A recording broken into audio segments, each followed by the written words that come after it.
এয়া আকাশবাণী গুৱাহাটীৰ মহাবাহু।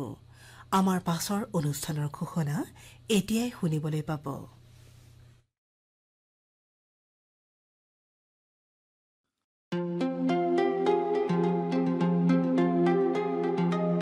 এয়া আকাশবাণী গুৱাহাটী উপন্যাস পাঠ।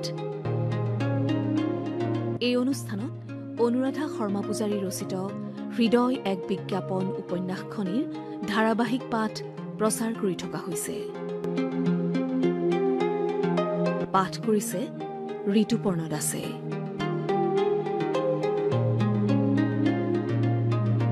অনুষ্ঠানটিৰ প্ৰযোজনা সীমান্ত বাৰ্মাৰ। হৃদয় এক বিজ্ঞাপন।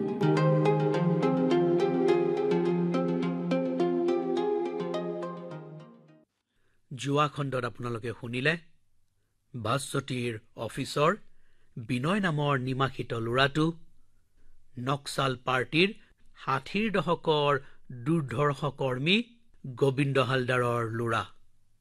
গোবিন্দ হালদাৰৰ সংগ্ৰাম আৰু সংঘাতৰ কাহিনী প্ৰসেন আৰু চিন্ময়ৰ মুখত শুনি ভাস্বতীয়ে আশ্চৰ্য প্ৰকাশ কৰে। গোবিন্দ হালদাৰৰ আৰ্থিক দুৰৱস্থাৰ কথা জানি প্ৰসেন আৰু চিন্ময়ে তেখেতৰ ল'ৰা বিনয়ক এডকন ক্ৰিয়েটিভৰ চাকৰিত সোমাই দিয়ে। এতিয়া এসময়ৰ সিংহৰূপী গোবিন্দ হালদাৰ পক্ষাঘাত ৰোগী। প্ৰসেন চিন্ময়হঁতে এই ইতিহাস শুনিছে মাক দেউতাকৰ মুখৰ পৰা। শ্ৰদ্ধা কৰিবলৈ শিকিছে গোবিন্দ হালদাৰৰ দৰে মানুহক। গোবিন্দ হালদাৰৰ চৰম দুৰ্দশা সহ্য কৰিব নোৱাৰি সিহঁতেই বিনয়ক এই চাকৰিত সোমোৱাই দিছে কম বয়সতে। চিন্ময় প্ৰসেন আজিৰ ল'ৰা, তথাপিও সিহঁতৰ শ্ৰদ্ধাত জীয়াই আছে মানুহৰ ইতিহাস, যি উঠিছে জীৱনক নতুনকৈ পোৱাৰ হাবিয়াস।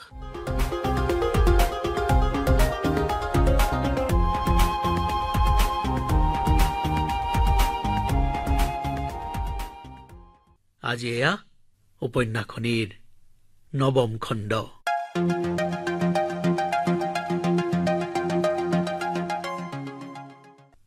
ভাস্বতীহঁতেও ছাত্ৰ আন্দোলন কৰিছিল। ৩টা অমূল্য শিক্ষাবৰ্ষক বিসৰ্জন দিছিল। বহু সমবয়সী শ্বহীদৰ আদ্যশ্ৰাদ্ধত ভাগ লৈছিল, জোৰ জ্বলাই শপত লৈছিল। তাৰ পাছত বহু সমবয়সী নেতাক ৰাতাৰাতি ধনী হোৱা দেখিছিল। সিহঁতৰ গাড়ীয়ে ধূলি উৰুৱাই যোৱা বাটত জাজিমুখৰ সুবৰ্ণ কলিতাক লগ পাইছিল। বিধৱা মাক সুবৰ্ণৰ একমাত্ৰ সন্তান পুলিচ মিলিটাৰীৰ মাৰত পংগু হৈছিল। এতিয়াও সেই ৰাজআলিৰ কাষৰ বটগছজোপাৰ তলৰ তিনিআলিৰ কেঁকুৰিটোতে মাহৰ প্ৰথম সপ্তাহত বাছ ধৰিবলৈ বুলি পংগু ল'ৰাটো লৈ ৰৈ থাকে সুবৰ্ণ কলিতা নামৰ বৃদ্ধাগৰাকী। চৰকাৰী হাস্পতালত প্ৰতিমাহে ল'ৰাটোক এবাৰ দেখুৱায়। তালৈ এমাহ ৰ'ব লাগে। কাৰণ মাহৰ 10 দিন যোৱাৰ পাছত সুবৰ্ণ কলিতাই বিধৱা পেঞ্চন পায়। 5 কিলোমিটাৰ দূৰৈৰ হাস্পতাললৈ যোৱাৰ খৰচ, ঔষধৰ খৰচৰ বাবে পেঞ্চনৰ টকাকেইটাই সকলো। প্ৰসেন চিন্ময়ৰ মনত সযত্নে পালিত ইতিহাসৰ তুলনাত এয়া সৌ-সিদিনাৰ কথাহে। অথচ কিমান পুৰণি সুবৰ্ণ কলিতাৰ হুমুনিয়া। ঘূৰাই দিব পাৰিবনে সুবৰ্ণ কলিতাক সেই বিশ্বাস কোনোবাই, যি বিশ্বাসেৰে বিধৱা মাতৃগৰাকীয়ে একমাত্ৰ সন্তানটিক ৰাজপথলৈ এদিন উলিয়াই দিছিল মিলিটেৰীয়ে চকুৰ আগত কামিহাৰ ভাঙিবলৈ দেশ আৰু জাতিৰ নামত? আছেনে জীয়াই কোনোবা চিন্ময় প্ৰসেন, যি সামান্য শ্ৰদ্ধা কৰে সেইসকলক, যিসকলে বুকুৰ তেজেৰে ৰাজপথ ৰাঙলি কৰিছিল, যি এতিয়াও জীয়াই আছে ইতিহাস সাক্ষী কৰি সুবৰ্ণ কলিতাৰ পংগু পুত্ৰৰ দৰে? ভাস্বতী এই কথাবোৰ ভাবিলে নিজৰ অক্ষম অৱস্থাৰ বাবে খং উঠে, ক্ষোভ হয়। কিন্তু উপায় নাই। ক্লিবৰ দৰে চোৱাৰ বাহিৰে উপায় নাই। সকলো মানুহৰ কথাই বিজ্ঞাপন হৈ গৈছে। ডিজেণ্ডাই কোৱাৰ দৰেই 100% চৰ্বিহীন তেল খাইছো বুলি বিজ্ঞাপন কৰাৰ দৰেই সিহঁতে সকলো মানি ল'ব লাগিব।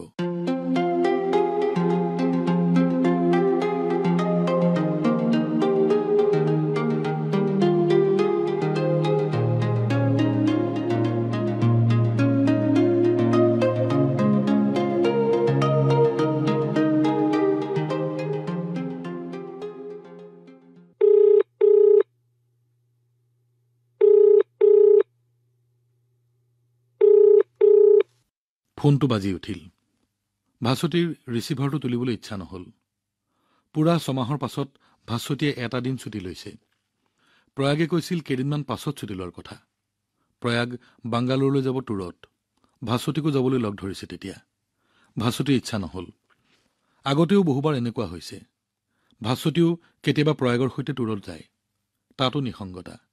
দিনটো হোটেলত অলপ সময় কটোৱা, কিতাপ পঢ়া, টিভি চোৱা, যিখিনি ঘৰতে কৰিব পাৰে তাই। প্ৰয়াগ পুৱাই ওলাই গৈছে। অফিচৰ পৰাই বাহিৰলৈ যাব কামত।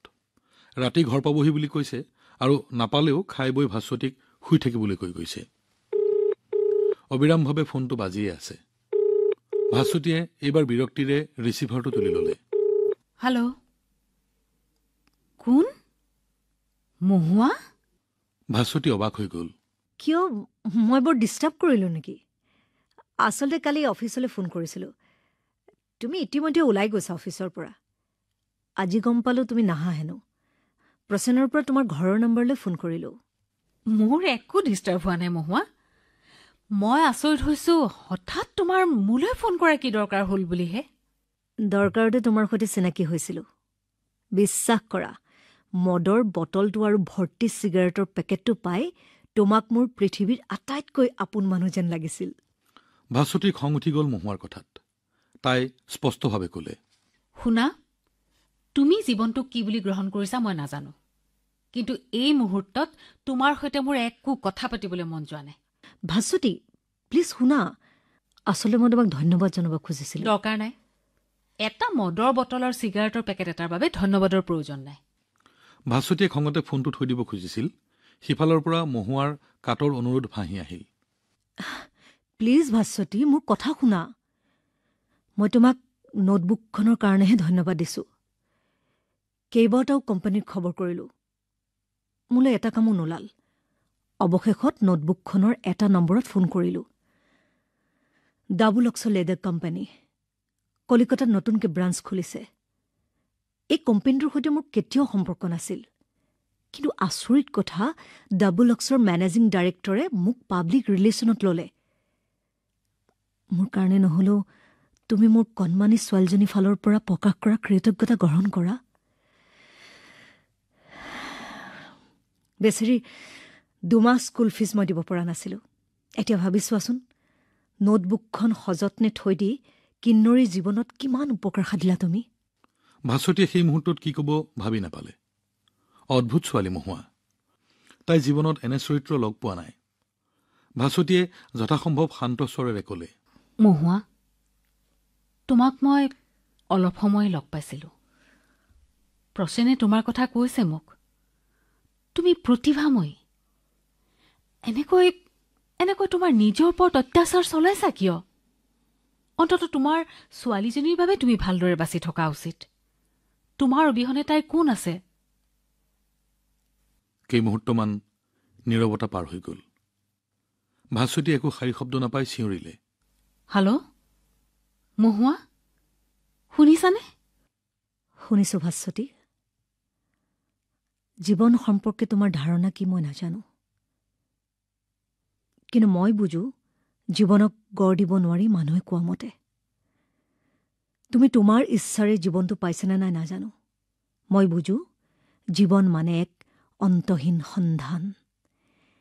এক বিশৃংখল শব্দৰ অভিধানৰ পৰা তুমি কেৱল বিচাৰিয়ে আছা তোমাৰ ইপ্সিত শব্দটো। তাৰ নামেই জীৱন। এক বিমূৰ্ত বাসনাৰে তুমি তোমাৰ অজ্ঞাতে খেদি ফুৰিছা এক সত্য, বঞ্চনা নকৰা সত্য। যাক জীৱন বুলি গ্ৰহণ কৰিছোঁ, সেই বঞ্চনাৰ মাজেৰে বিচাৰি ফুৰিছোঁ এক অমৃতময় শব্দৰ সত্য, জীৱন।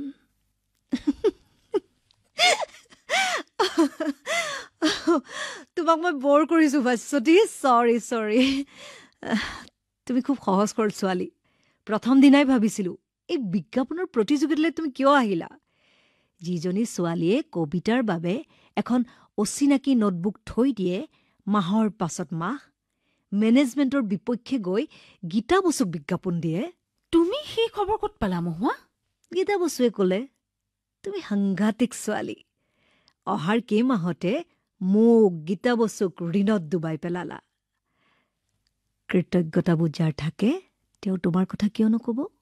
মই বাসৱ বেনাৰ্জীৰ পৰা ইয়াৰ বাবে কথা শুনিছোঁ। প্ৰথম আৰু নতুন বুলি ক্ষমা কৰি দিছে। ইয়াৰ পিছত এনেকুৱা হ'লে নিশ্চয় মই চাকৰি এৰিব লাগিব। তুমি তোমাৰ বিবেকক সুধি কাম কৰি যাবা। বিবেকক ফাঁকি দি সকলোকে প্ৰত্যয় নিয়াব পাৰিবা, কিন্তু নিজক নোৱাৰা। তুমি তোমাৰ বিবেকক সুধিয়ে প্ৰত্যেকটো কাম কৰা নে? পৰাপক্ষত কৰোঁ, মাজে মাজে পলাওঁ। বিবেকৰ সৈতে মোৰ কাজিয়া হয়, মান অভিমান হয়, প্ৰেম হয়। এক অৰ্থত মোৰ জীৱনৰ প্ৰজ্ঞাত বিবেক বন্ধু। ভাস্বতী, তোমাৰ সৈতে কথা পাতি ভাল লাগিছে। যদি বেয়া নোপোৱা তোমাৰ সৈতে কথা পাতিম আকৌ মই। আজি মোৰ বৰ লৰালৰি। কিয়? অফিচৰ পৰা কেনিবা যাবা? নাযাওঁ, মানে এজন নতুন পুৰুষ বন্ধু জুটিছে, মোৰ মেনেজিং ডাইৰেক্টৰ সম্ৰাট সান্যাল। সম্ৰাট সান্যাল নামটো খুব শুনা যেন লাগিছে। এছ তেওঁৱে নেকি? খুব মদগৰ্বী, কোনো কোম্পানীয়ে দিয়া পাৰ্টিলে নাহে, অক্সফৰ্ডৰ গ্ৰেজুৱেট, কোটিপতি, অসম্ভৱ খেয়ালী স্বভাৱৰ। ভাস্বতী, তুমি ইমানবোৰ কথা জানা যেতিয়া কামত বেছ পোক্ত হৈ উঠিছা। ডাবল অক্স এছেছৰী কোম্পানী, আৰু এইটো জানি থোৱা এছ বৰ্তমান মহুৱা ৰয় প্ৰেমত বন্দী।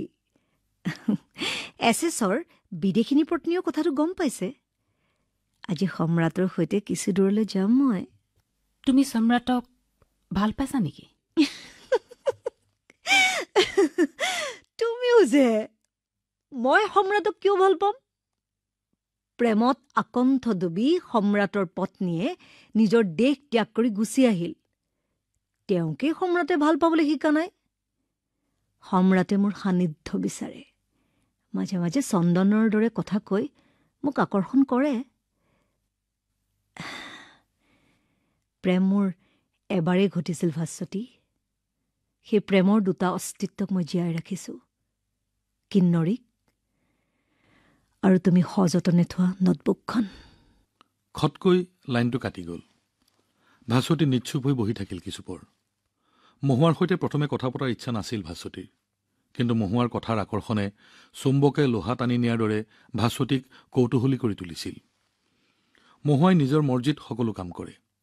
ইমান খোলাখুলিকৈ এজনী নাৰীয়ে যৌনতাৰ কথা ক'ব পাৰে বুলি ভাস্বতীৰ কল্পনাৰো অতীত আছিল। মহুৱা প্ৰকৃততে কি? চিন্ময়ে কোৱাৰ দৰে চৰিত্ৰহীনা? মহুৱাইতো একো গোপন কৰা নাই। ভাস্বতী কোৱাৰ দৰে মহুৱাই সকলোকে ব্যক্তিগত জীৱনৰ কথা উবুৰিয়াই কয় নেকি? বিস্ময়কৰ জীৱনৰ সংজ্ঞাক লৈ জীয়াই আছে মহুৱা। মহুৱাৰ কথাবোৰ যেন ৰহস্যময় অনুভূতিৰ মায়াজালত বন্দী একোটা কবিতা। তাত ভাল বেয়া সংজ্ঞা দিয়াৰ অধিকাৰ ভাস্বতীৰ নাই। মহুৱাই ভাস্বতীৰ জীৱনত এক বিস্ময়কৰ কৌতূহলৰ সৃষ্টি কৰি গ'ল।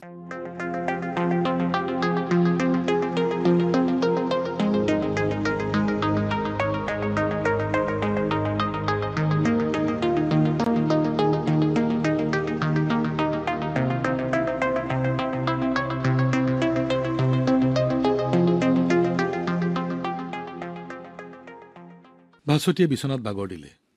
হাত দিলেই পুৱাতে থোৱা টেপ ৰেকৰ্ডাৰটোৰ ফালে বাগৰি গৈ বিচনাৰ শেষ কোণত উপস্থিত হ'ল। এটা ৰবীন্দ্ৰ সংগীতৰ কেছেট লগাই দিলে। বাহিৰত সন্ধিয়া লাগিছে নিশ্চয়। ভিতৰখন অন্ধকাৰ হৈ গৈছে। বহু সময় পাৰ হৈ গ'ল মহুৱাৰ সৈতে। কম পাৱাৰৰ টেবুল লেম্পটো তাই জ্বলাই দিলে। চেতাৰ আৰু ভায়লিনৰ মূৰ্ছনাৰ মাজেৰে ভাঁহি আহিল, স্বপন পাৰেৰ দাগ শুনেছি, জেগে তাই তো ভাবি, কেউ কখনো খোঁজে কি পাই স্বপ্ন লোকের চাবি। ভাস্বতীয়ে বহু সময় ধৰি খিৰিকীৰ নক্সা কটা ৰ'দত ধৰি আকাশলৈ চাই ৰ'ল। অ'ত ত'ত সূৰুজৰ সেন্দুৰীয়া আঁচ। চৰাইবোৰ বাহলৈ উভতিছে। নয় কিছু তো পাওয়ার তরে, নাই কিছু তার দাবি, বিশ্ব হতে হারিয়ে গেছে স্বপ্ন লোকের চাবি। ফোন বাজি উঠিল।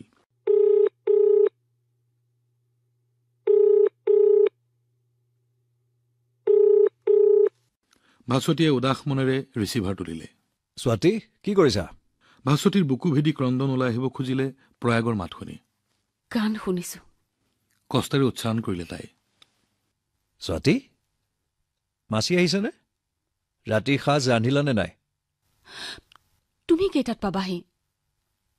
মাছি কাজি ৰাতি আহিবলৈ কোৱা নাই। মই ৰান্ধিম আজি।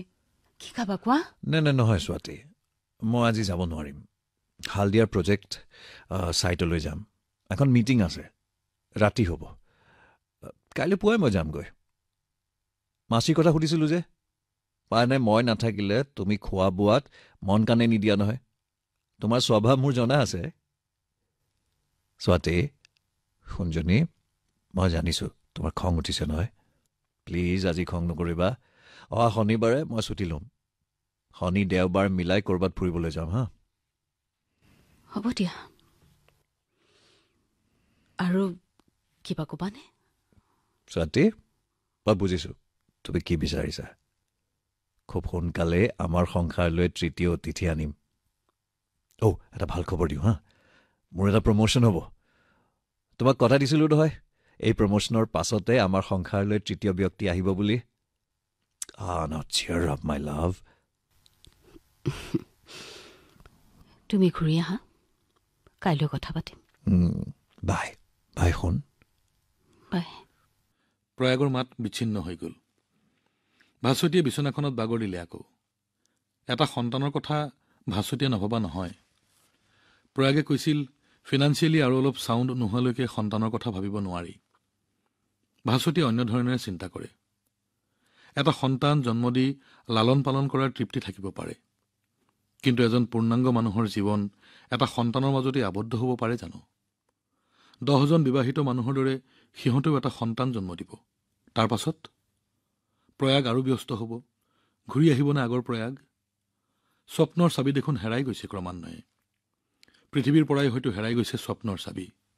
হয়তো মোহোৱাৰ কথাই ঠিক। জীৱন মানেই এক অন্তহীন অনুসন্ধান, বিশৃংখল শব্দচয়ন। ভাস্বতীয়ে নিজেও বিচাৰি পোৱা নাই তাৰ অৰ্থ।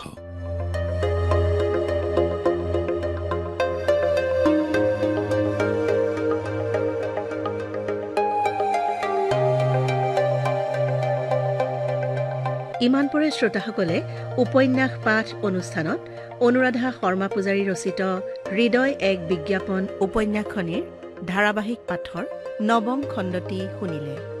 পাঠ আগবঢ়ালে ঋতুপৰ্ণ দাসে। বিভিন্ন চৰিত্ৰত অভিনয় কৰিলে ভাস্বতী অপৰ্ণা দত্ত চৌধুৰী, প্ৰয়াগ কপিল বৰা আৰু মহুৱাৰ চৰিত্ৰত বৰ্ণালী পূজাৰী। সংগীত উৎপল বৰাৰ। উপন্যাসখনিৰ প্ৰযোজনা সীমান্ত বাৰ্মাৰ। হৃদয় এক বিজ্ঞাপন উপন্যাসখনিৰ ধাৰাবাহিক পাঠৰ পৰৱৰ্তী খণ্ড প্ৰচাৰ কৰা হ'ব অহা সপ্তাহৰ এই একেটা বাৰৰ এই একে সময়তে।